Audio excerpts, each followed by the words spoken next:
السلام علیکم ورحمۃ اللہ وبرکاتہ۔ بسم اللہ الرحمن الرحیم والصلاة والسلام علی رسولہ الکریم وعلی آلہ واصحابہ اجمعین، اما بعد۔ میرے محترم بھائیوں اور بہنوں، رمضان المبارک کا رحمتوں والا برکتوں والا مہینہ چل رہا ہے۔ اللہ تعالیٰ اپنی رحمتوں سے ہمیں نوازے اور ان اعمال سے ہماری حفاظت فرمائے جس سے رحمتیں اٹھ جاتی ہیں۔ ابھی ایک حدیث میرے ذہن میں آئی جب میں ریکارڈنگ کے لیے آ رہا تھا، میں نے چاہا آپ سے بھی شیئر کروں۔ یہ دو حدیثیں ہیں، ان کو جمع کر کے میں ایک نتیجہ اخذ کرتا ہوں، وہ آپ کے سامنے پیش کرتا ہوں۔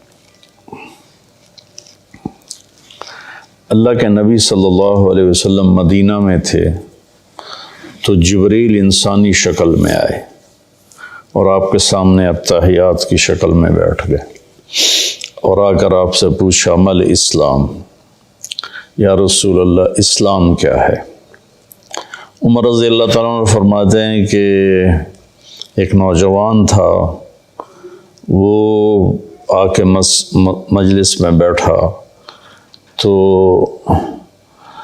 شدید بیاض الثياب وشدید سواد الشعر لا يرى عليه اثر السفر ولا يعرفه منا احد۔ ایک نوجوان آیا، سفید کپڑے، اس سے اندازہ ہوا کہ مسافر نہیں ہے، کیونکہ اس زمانے کا سفر تو کپڑے سارے ہی خراب کر دیتا تھا، اور اگر وہ مسافر نہیں تو لا يعرفه منا احد، ہم میں سے کوئی اس کو پہچانتا بھی نہیں۔ اور آ کر وہ آپ کے سامنے اتحیات کی شکل میں بیٹھا اور اپنے ہاتھ یہاں رکھ لیے، اور اگر آپ سے کہتا مل اسلام، یا رسول اللہ اسلام کیا ہے، تو آپ نے فرمایا شہادت لا الہ الا اللہ محمد رسول اللہ و اقام الصلاۃ و ایتاء الزکاۃ و صوم رمضان وحج البیت من استطاع الیہ سبیلا۔ کا اسلام یہ ہے کہ کلمہ شہادت کی گواہی دینا، لا الہ الا اللہ محمد رسول اللہ، میں گواہی دیتا ہوں اللہ کے سوا کوئی عبادت کے قابل نہیں، اور محمد صلی اللہ علیہ وسلم اللہ کے رسول ہیں، اور 5 وقت نماز پڑھنا اور زکوٰۃ ادا کرنا جو مالدار لوگ ہیں، اور رمضان شریف کے روزے رکھنا، اور جس کے پاس ہمت ہو پیسہ ہو تو وہ اس پر حج بھی فرض ہے۔ یہ 5 باتیں آپ نے بتائیں تو وہ کہنے لگا صدقتا، سچ کہا آپ نے۔ تو عمر رضی اللہ عنہ فرماتے ہیں کہ ہمیں بڑی حیرت ہوئی، یسألو یصدقہ، کہ سائل بن کے سوال بھی کرتا ہے اور پھر آگے یہ بھی کہتا ہے آپ نے ٹھیک کہا۔ پھر اس نے پوچھا مل ایمان، یا رسول اللہ ایمان کیا ہے؟ تو آپ نے فرمایا ان تؤمن باللہ وملائکتہ وکتبہ ورسلہ وبالبعث بعد الموت۔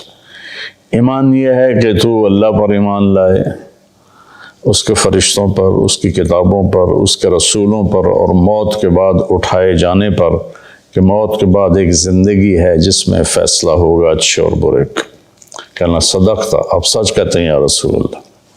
حدیث تو آگے بھی چلتی ہے، تو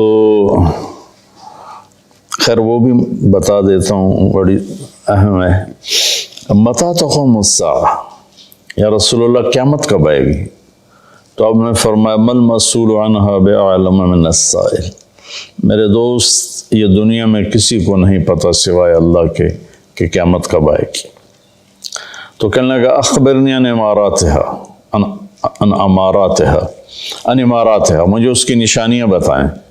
تو آپ نے ارشاد فرمایا کہ ان تری الحفاة الرعاة العالة رعاء الشاء يتطاولون في البنيان وان تلد الامة ربتها۔ تو آپ نے 2 نشانیاں بتائیں۔ فرمایا جب تو دیکھے عرب کے بدو ننگے پیر چلنے والے اور بکریاں چرانے والے بڑی بڑی بلڈنگوں کے مالک بن جائیں اور ایک دوسرے کے ساتھ مقابلہ کریں، میری بلڈنگ کی منزلیں زیادہ ہیں، اس کی کم ہیں، اس کی کم ہیں، میری زیادہ ہیں، ایک یہ بتائی۔ اور دوسری یہ بتائی جب تو یہ دیکھے کہ بیٹیاں بھی ماؤں کو ذلیل کرنے لگ جائیں، خاص طور پر بیٹی کا ذکر کیا کہ بیٹے عام طور پر زیادہ سرکش ہوتے ہیں اور بیٹیاں اکثر دھیمے مزاج پر ہوتی ہیں، ماؤں کا ساتھ دیتی ہیں۔ تو آپ نے فرمایا خاص طور پر جب بیٹیاں بھی ماؤں کو ذلیل کریں۔ جب بھی میں حدیث بیان کرتا ہوں تو مجھے ایک واقعہ یاد آ جاتا ہے۔ ایک بیٹی اپنی ماں سے کہہ رہی تھی بھونک نہیں، بھونکو مت، بھونک نہیں، وہ ہماری زبان میں تھی، بھونک نہیں۔ اور اس کی ماں کچھ بھی نہیں کہہ رہی تھی، صرف اس کے خاموش آنسو ایسے بالکل لڑیوں کی طرح بہہ رہے تھے، ایسے ایسے ایسے ایسے ایسے۔ تو آپ نے فرمایا جب ماؤں کی بیٹیاں بھی عزت نہیں کریں گی اور ان کو ذلیل کریں گی تو بس پھر سمجھو کہ قیامت قریب ہے۔ اس کے بعد وہ اٹھے اور چلے گئے۔ پھر آپ نے حضرت عمر سے فرمایا بعد میں کہ جانتے ہو یہ کون تھا؟ کہا جی نہیں۔ کہا یہ جبریل تھے جو تمہیں دین سکھانے کے لیے آئے تھے، سوال کی شکل میں۔ تو یہاں اسلام کا جواب آتا ہے 5 ارکان اور ایمان کا جواب آتا ہے 5 عقیدے، اللہ پر، ملائکہ پر، کتابوں پر، رسولوں پر اور موت کے بعد کی زندگی پر۔ یہ 5 یہ اور 5 ہو، یہ ایمان، 5 عقیدے اور اسلام 5 اعمال۔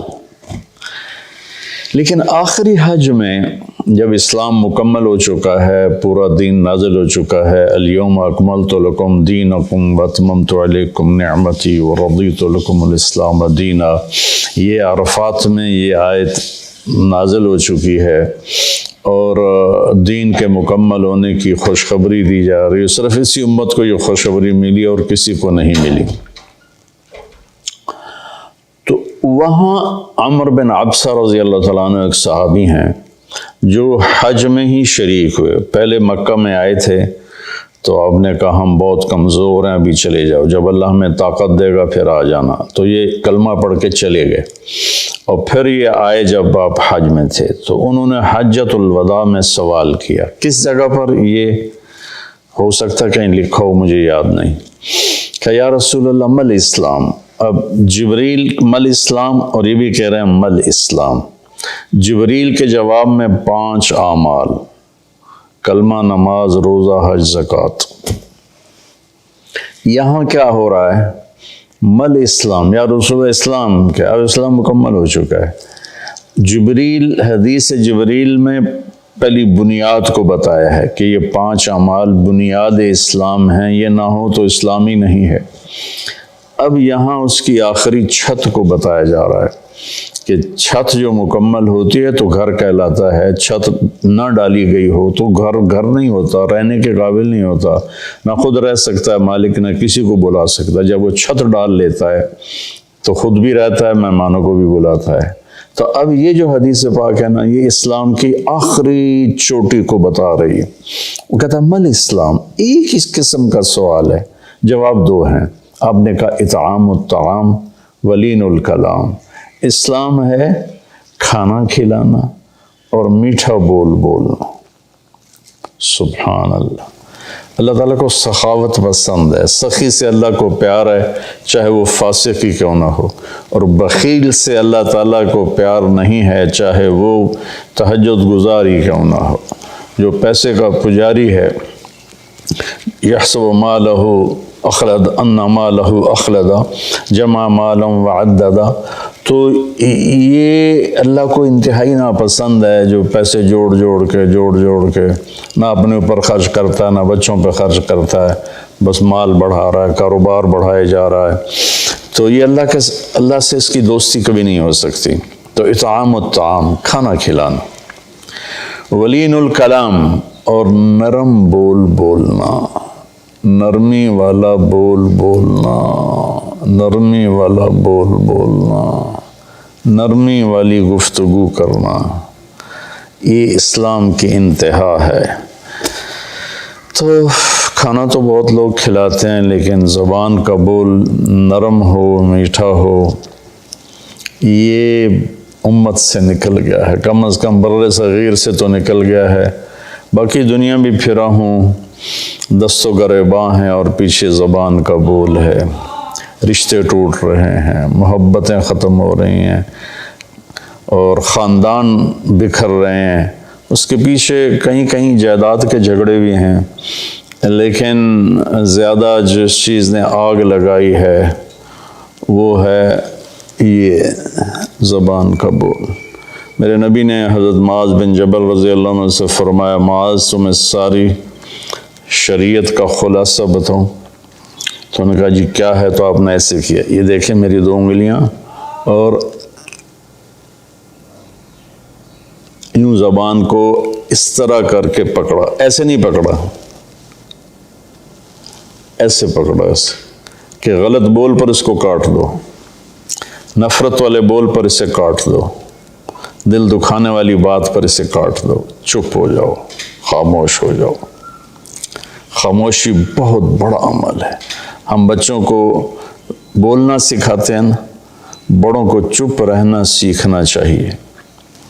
لقمان علیہ السلام کا فرمان ہے، بیٹا میں چپ رہنے پہ کبھی نہیں پچھتایا، میں جب بھی پچھتایا اپنے بول پہ پچھتایا۔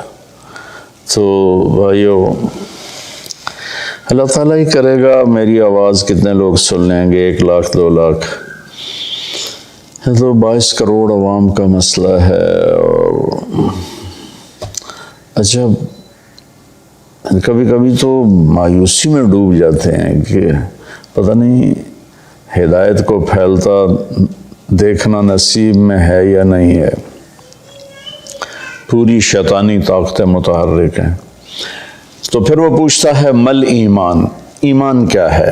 اب جبریل نے بھی پوچھا تھا مل ایمان، تو اپنے 5 عقیدے بتائے، اللہ پر، کتابوں پر، ملائکہ پر، رسولوں پر، آخرت پر۔ اب یہاں آپ نے عقائد نہیں بتائے، وہ ابتدائی بات تھی، یہ انتہائی بات ہے۔ انہوں نے کہا مل ایمان یا رسول اللہ، ایمان کیا ہے؟ تو آپ نے فرمایا الصبر والسماحہ، ایمان ہے صبر کرنا اور معاف کرنا۔ یہ دونوں چیزیں بھی ختم ہو چکی ہیں۔ صبر ایمان کا لازمی جزو ہے، اور ہر ایمانی صفت کا لازمی جزو ہے۔ ایک دفعہ میں نے قرآن سے دیکھا تو کوئی ایمانی صفت ایسی نہیں جس کے ساتھ اللہ نے صبر کو ذکر نہ کیا ہو۔ صبر ہمارے ایمان میں ایسے ہے جیسے ہمارے جسم میں خون ہے، خون نکال دو آدمی مر جاتا ہے، یا پانی ہے، پانی نکال دو تو آدمی مر جاتا ہے، جو زیادہ ڈائریا بڑھ جائے تو اس سے موت واقع ہو جاتی ہے۔ تو جس ایمانی صفت سے صبر نکل جاتا ہے وہ صفت ڈیڈ ہو جاتی۔ تو بھائی وہ صبر کر، قیامت کا دن اعلان ہوگا فَلْيَكُنْ مَحْلُ الصَّبْرِ، صبر کرنے والے کھڑے ہو جاؤ۔ تو ایک چھوٹی سی جماعت کھڑی ہوگی، انہیں کہا جائے گا جاؤ جنت میں۔ ابھی حساب شروع نہیں ہوا ہوگا کہ وہ جنت کی طرف چلیں گے، تو فرشتے سامنے آ جائیں گے، وہ بھی اللہ کی منشا کہ ان کا مقام کو دکھانا چاہتے ہیں۔ وہ کہیں کدھر جا رہے ہو؟ ہم جنت میں، کبھی حساب تو شروع ہوا نہیں۔ وہ کہیں گے ہمارا حساب ہے ہی نہیں۔ فرشتے پوچھیں گے تو تم کون لوگ ہو؟ کہیں گے ہم صبر والے ہیں، اس میں مرد اور سارے شامل ہوں گے۔ جس نے بھی صبر کے ساتھ اپنا وقت گزارا، اپنے ہونٹوں کو سی لیا، پی جائے ایام کی تلخی کو بھی ہنس کے ناصر، غم کو سہنے میں بھی قدرت نے مزہ رکھا ہے، تو وہ کہیں گے ہم صبر والے ہیں۔ وہ کہیں گے تمہارا کیا صبر تھا؟ تو کہنے لگے ہم اللہ کے فرمان پر جمے اور صبر کے ساتھ جمے، اپنے نفس کو بے قابو نہیں ہونے دیا، ہم اللہ کی نافرمانی سے بچے اور صبر کے ساتھ ڈٹے رہے، اپنے نفس کو بے لگام نہیں ہونے دیا۔ وَصَبَّرْنَا عَلَى الْبَلَاءِ، اور اللہ کی طرف سے کوئی آزمائش آئی تو ہم نے اس پہ شکر ہی کیا، صبر ہی کیا۔ وہ کہیں گے انطلقوا فنعم اجر العاملین، آپ چلیے تشریف لے چلیے، آپ VIP لوگ ہیں، آپ کا کوئی حساب نہیں ہے۔ تو اب وہ پوچھ رہا ہے اسی سوال کو، مل ایمان، ایمان کیا ہے؟ تو آپ فرما رہے ہیں صبر کرنا اور معاف کرنا۔ معاف کرنا بھی ہمارے معاشرے میں کوئی نہیں، ہمارے ماحول میں کوئی نہیں، دشمنیاں چلی آ رہی ہیں، خاندان مٹ گئے، دونوں طرف فریقین قتل ہو، نسلیں مٹ گئیں، لیکن جھکنے کے لیے کوئی بھی تیار نہ ہوا۔ میرے نبی نے مکہ میں فاتحانہ داخلہ کیا، 10,000 کے لشکر کے ساتھ مکہ میں داخل ہوئے۔ آج موقع تھا کہ سب کے لیے پھانسیاں تیار ہوتی، ایک ایک کر کے سب کو پھانسیوں پہ لٹکایا جاتا، اور آپ نے بیت اللہ کے دروازے کی چوکھٹ کو پکڑ کے یوں کھڑے ہو کر فرما انا صانع بکم، آج تم میرے تابع ہو، میں تمہارے ساتھ کیا سلوک کروں گا۔ تو سہیل بن عامر رضی اللہ تعالیٰ عنہ ابھی ایمان نہیں لائے تھے، اس موقع پہ ایمان لائے، کہنے لگے کریم ابن کریم، آپ بڑے کریم ہستی ہیں، کریم کی اولاد ہیں، یعنی آپ بڑے عالی اخلاق والے ہیں، عالی اخلاق والے کی اولاد ہیں، ہمیں خیر کی ہی توقع ہے۔ تو آپ نے فرمایا انتم الطلقاء اذهبوا انتم الطلقاء لا تثریب علیکم اليوم۔ میں وہ کہتا ہوں جو میرے بھائی یوسف نے اپنے بھائیوں سے کہا تھا، یوسف علیہ السلام نے، کہ جاؤ تم آزاد ہو، تم پر کسی قسم کا کوئی ایلیگیشن نہیں ہے۔ سبحان اللہ۔ 21 سال جنہوں نے آخر حد تک آپ کے دکھ پہنچانے کے سارے جتن کر لیے، وہ ان کو کہہ رہے ہیں لا تثریب علیکم اليوم، تمہارے ذمے تو کوئی جرم ہی نہیں بنتا، تمہیں سزا کیا دوں، جاؤ تمہیں معاف کیا۔ عثمان بن طلحہ رضی اللہ تعالیٰ عنہ کے پاس بیت اللہ کی چابی تھی، خاندانی طور پر آج بھی اسی خاندان میں چلی آ رہی۔ تو جب آپ مکے میں تھے تو آپ نے ایک دن عثمان بن طلحہ سے کہا میرے بھائی یہ ذرا بیت اللہ کا دروازہ تو کھول دے، میں اندر جانا چاہتا ہوں۔ اس نے اتنی بری طرح آپ کو ڈانٹا اور اتنی بری طرح آپ سے پیش آیا، لیکن آپ کے ماتھے پر ذرا بل نہیں پڑا۔ آپ نے کہا اچھا چلو، وہ کیا دن ہوگا جس دن یہ چابی میرے ہاتھ میں ہوگی، میں جسے چاہوں گا دوں گا۔ وہ کہنے لگا وہ دن قریش کبھی نہیں دیکھیں گے۔ جب مکہ فتح ہوا تو آپ نے عثمان بن طلحہ کہنے لگے آج میں تو قتل کر دیا جاؤں گا، تو وہ چھپ گئے۔ تو آپ نے حضرت علی رضی اللہ تعالیٰ عنہ علیہ السلام کو فرمایا کہ جاؤ اور عثمان کو پکڑ کے لاؤ۔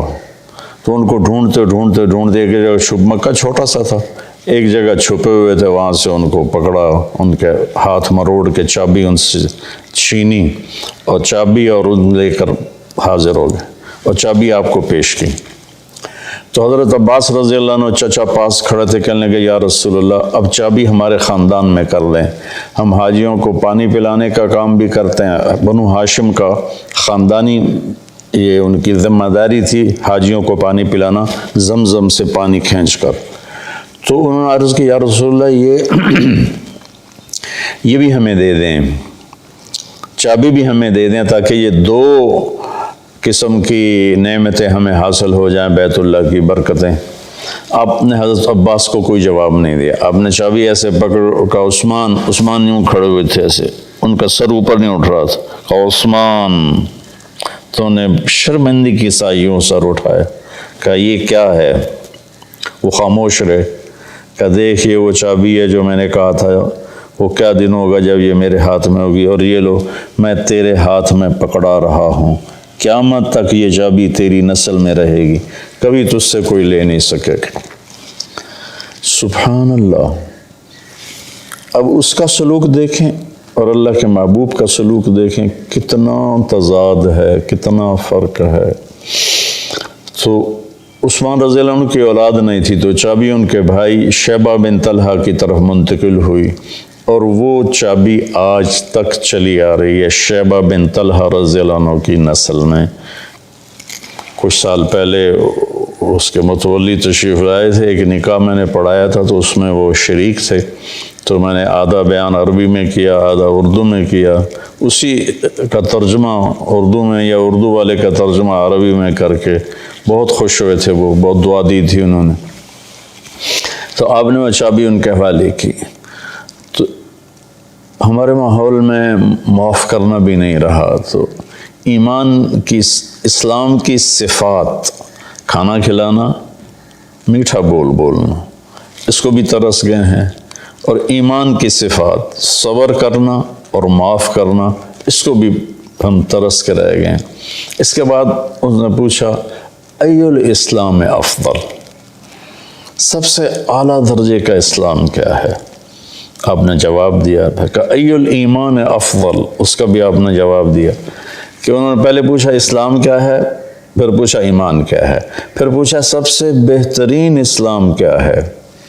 تو آپ نے فرمایا من سلم المسلمون من لسانہ و یدہ، جو کسی مسلمان کو ہاتھ اور زبان سے تکلیف نہ پہنچائے، یہ سب سے بڑے ایمان والا ہے، سب سے بڑے اسلام والا ہے۔ پھر اس نے پوچھا سب سے بڑا ایمان کیا ہے؟ تو آپ نے کہا اچھے اخلاق، حسن الاخلاق۔ ان دو پر انشاءاللہ کل گفتگو کریں گے۔ آج میں نے پہلی دو صفتیں اسلام ایمان، اب آگے آئے گا اسلام کا سب سے اعلیٰ درجہ کیا ہے اور ایمان کا سب سے اعلیٰ درجہ کیا ہے۔ السلام علیکم۔ غریب کا سال بھر کا روزہ، مل کر افطار کروائیں۔ اس رمضان مولانا طارق جمیل فاؤنڈیشن لا رہی ہے تقسیم رحمت رمضان راشن پروگرام۔ تقریباً 3000 مستحقین کے گھر راشن پہنچانے میں ہمارا ساتھ دیں۔ صرف 4200 روپے میں آپ بھی کسی کی مسکراہٹ کا سبب بن سکتے ہیں، تو جلدی کیجیے۔ مولانا طارق جمیل فاؤنڈیشن، اکاؤنٹ نمبر 127101044100786، میزان بینک، تلمبا برانچ۔